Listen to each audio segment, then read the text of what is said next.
जी नाज़रीन अॼु जेको आहे सो सॼी सिंध में हिकु ईद जो ॾींहुं मल्हायो पियो वञे। उन सॾ ते जेको आहे सिंध टीवी जे सॾ ते अॼु मज़हबी भाईचारो असांजी सकावत दरिया असांजी मुशत जेको आहे सो टाउन कमेटी ठारूशा में प्रोग्राम रखियो वियो आहे, जिथे जेको आहे सो शहरी ऐं उन सां गॾोगॾु सियासी जमायतूं जिन में जिस्कम आहे, ACP आहे, STP जा कारकुन उहे जेको आहे पंहिंजा झंडा खणी ऐं अजरक टोपी पाए हिन टाउन कमेटी में रैली में अची शरीक थिया आहिनि। ऐं हीअ रैली जॾहिं जेको आहे ठारूशा जे कमेटी मां निकिरंदी त उहा शहर जे मुख़्तलिफ़ रस्तनि मां, जिन में बुखारी चौक थियो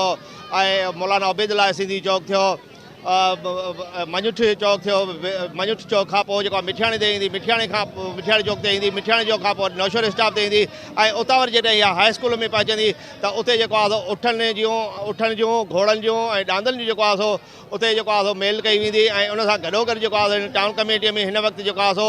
राग रंग जी महफ़िल हले पई, जिन में ठारूशा जा जेके फ़नकार आहिनि उहे जेको आहे सो पंहिंजे फ़न जो मुज़ाहिरो करे ऐं क़ौमी गीत ॻाए रहिया आहिनि ऐं उन सां गॾोगॾु जेके कारकुन आहिनि उहे क़ौमी गीतनि ते रक़्स करे रहिया आहिनि। ऐं हीअ रैली जेको आहे सो ॿीहर अची ठारूशा प्रेस क्लब ते पहुचंदी।